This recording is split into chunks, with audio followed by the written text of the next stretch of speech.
Hey everybody, welcome back. This is our second episode on the channel, or if you count the first one as an introduction, maybe we'll call this the first, the inaugural, so welcome. Being silly, it's that kind of day. So last time I promised you guys a diversified content here with what we're going to do, and that is absolutely true. Listen, we have got a team of people. We're going to talk about sports science. We're going to talk, we have an educator on site, we can get into educational theory. What else? We can talk about working with your hands. We have a player who can play any instrument you can think of. If you have questions, he can answer. You want to know what kind of house plant would suit you? We got a girl for that. You want to know how to cook a certain dish? I promise I got a guy for that. So it's going to be very diversified. Pardon me, give it a little shadow. It is going to be diversified, I do promise you that. So even if you see something coming up here that doesn't quite pique your interest, just watch it anyway, stay with us, because we never know where it's going to go, alright? So that's my sales pitch. Now, a lot of what's going to go on is going to be musical, and if you know me well, lately that has to do with the guitar. So, today I want to talk specifically to the beginning guitar players, because that's me. I am a beginning guitar player, and I'm okay with that. Hello, my name is Mark. I am a beginning guitar player. We'll start a support group, right? Now here, a lot of people on our channel are not beginning guitar players. They are very advanced. You are very advanced. And I acknowledge I'm never going to teach some of you guys anything about this instrument, okay? And that's okay. I want you to do two things, you guys. I want you to watch, because I want you to check what's being said, add some comments, make some corrections. We're okay with that. It's an open community. I'm trying to build community here. And secondly, most of you know somebody who is early in their guitar journey, and you once were early in your guitar journey. So I want you to share this with those people you know to try and build a community, and also try and get their input, because you guys who are beginners have something to add. You might, it's not that you might have something to add, you do have something to add. So we want input, we want to build a community, and that's what we're doing. So it's enough of my introductions. This is not going to take long because I got to pack and get to the airport. So I want to talk specifically about one thing, that's switching in between two chords on the guitar. As a beginning guitar player, it can be really frustrating. You know, you learn some chords and you learn some songs that use those basic chords, but switching in between them can sometimes take longer than you want it to. I get you. I feel that. That's me, okay? Everybody has been there, and I'll bring on some players who will attest to that. Everybody has to get at that point, and I don't know that it's a switch that flips, you get past that. It's a process. So today we're going to talk about two little chords, and how one little tip might help you switch in between those two chords a little better. The two chords are a G chord and a D chord. Alright? So, let's talk about G. I need some coffee. Oh, by the way, we also have a guy who custom engineers coasters. I don't know if you can see this little foil beauty back here, but some real craftsmanship has gone into this. So we might have a lesson on that as well. You have to stay tuned. Now the G chord, admittedly, even way down here on the fretboard, can be over my head, even though it's very simple. There are a couple different ways you can play a G chord. There's your bar chord, which I virtually never use because I am so new in my learning of bar theory. We're bringing a guy. We have, by the way, we have a legitimate mad scientist on staff. I'm not kidding. Maybe we'll have him bring in an electric. And even you guys who've been playing for years, I promise there's something he can teach you about bar chords. But there's this G chord, right? And and I don't know if you can quite see, if you play an E major chord with an open E string and these fingers, not going to get into chord structure right now necessarily, but all you do is slide that up and put your anchor on the 3rd fret, which is G here on the E chord, right? This is G. If you don't know that, that's G. So that's a G chord. Then there's a G chord with the G of the root being played by your ring finger here, and this structure. You see that? Whoops, got my pinky on the wrong string. There's that G chord, which I use a little bit, primarily if I'm switching in between G and C, because the finger position of most fingers is so close together. Right? So it's an easy switch. You can see it's not a lot of motion between that C and the G played right there. So sometimes I use that, but I've only really started using that recently, so I'm not fluid in it yet. And then there's probably the way that you first learned to play a G chord. You have that same G in the root, but you play it with your middle finger. First finger string under it and a fret back, which is B on the A string. And then your pinky is way up here on the high E string playing the G again. There's your G.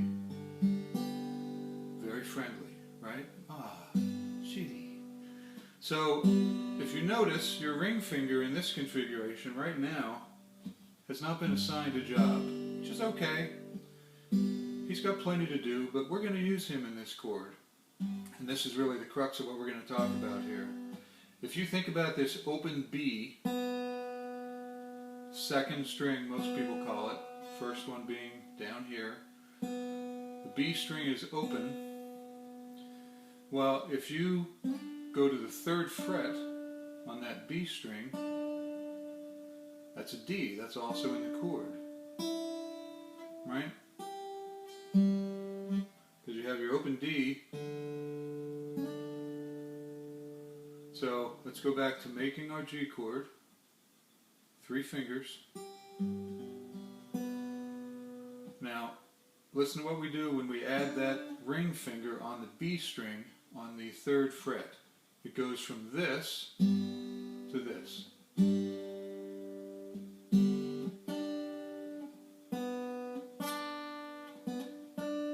Pardon the buzzing, I am a beginner player. Right, so listen to the difference.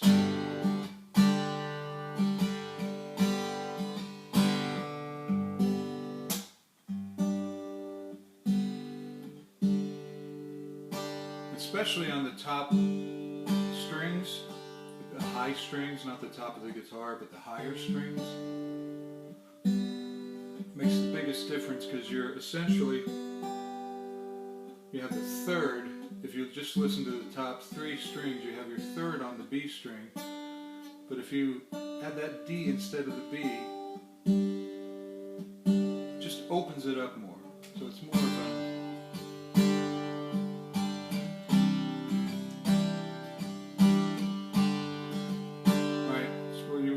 open voicing, because you don't have that 3rd in there clogging it up tonally.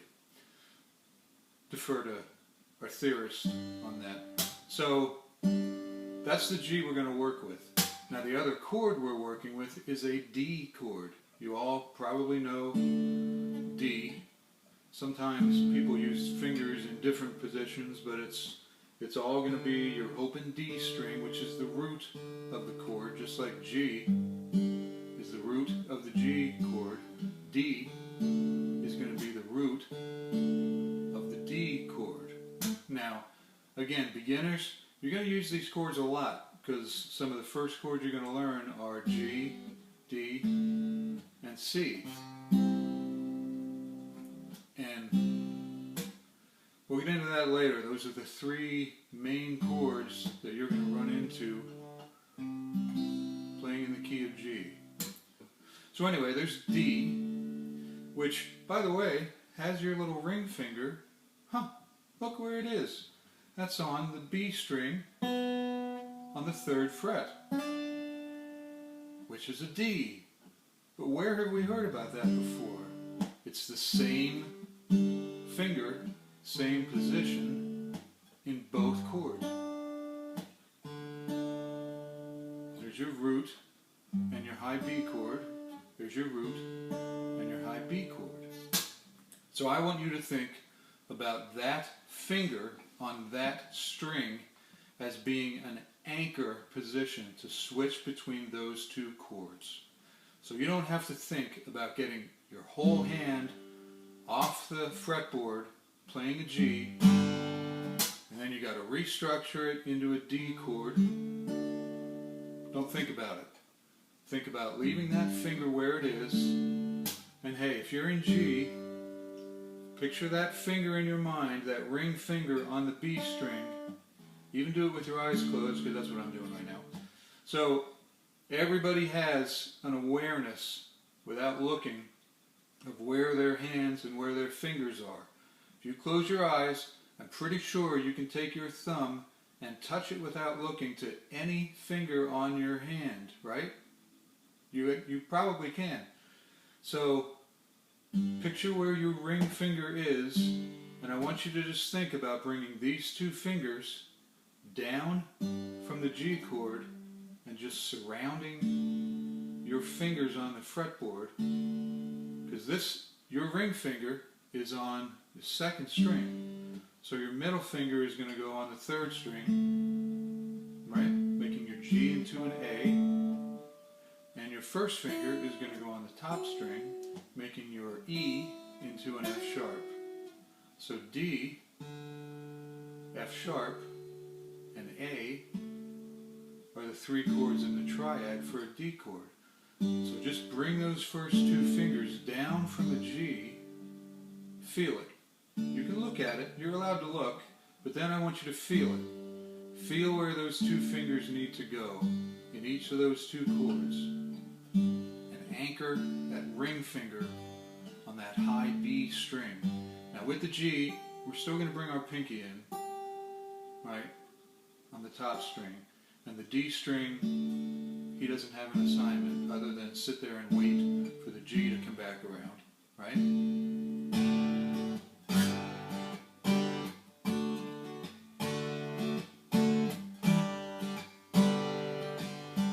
I've never done this and thought about speaking before. That's my excuse for flubbering some of these chords, right?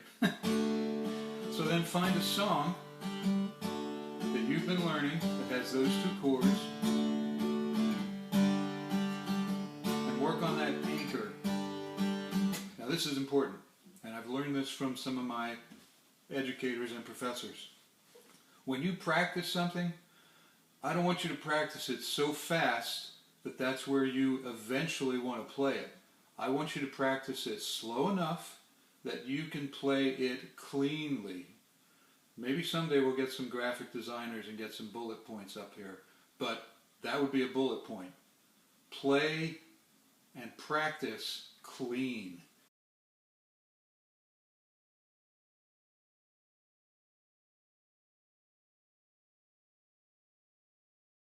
Find a song you like, get a metronome,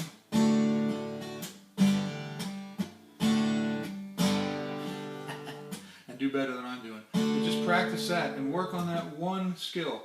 Leave that ring finger anchored right there. Like there it is. Just bring those 2 fingers down from the G chord. Take them back up, bring them down. They all center around that ring finger, anchored like a rock, right on that B string, 3rd fret. But that's it. That's the whole thing. That's what I want you to work on. And honestly, I want you to give some feedback. That theory, that practice is going to work in other chord transitions. It's going to help you get a mindset of moving between other chords, and it's going to help you with the mindset of sort of feeling where your hand is on the fretboard. And I'm getting to the point where I don't have to pick up my fingers quite so far as I used to when I switch between chords.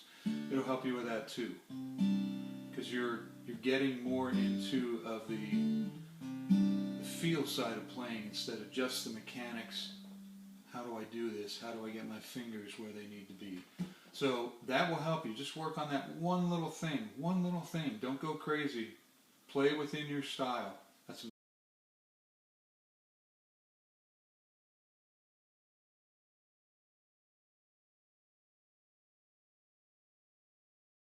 next time, relative to the guitar, we're going to talk about how you play with a more advanced player. Maybe you're just jamming with a guy who's been helping you with the guitar, and what do you do as a newer guitarist? What do you do as a more experienced guitarist to make sure you guys aren't just playing the same chords in the same position on the fretboard and clouding things up? So we're going to lean on you more advanced players to do some more advanced things. So pretty soon we're going to talk about that. Pretty soon we're going to talk about some other things. Sooner or later, cheese has to come up as a subject. Nothing to do with music at all. Well, that's another story. But stay with us, and thanks for hanging out. Like I said, I got to get to the airport, visit my good friend Paul in Colorado. Hi, Paul. Shout out. And thanks again. I really appreciate you being here. We'll see you soon.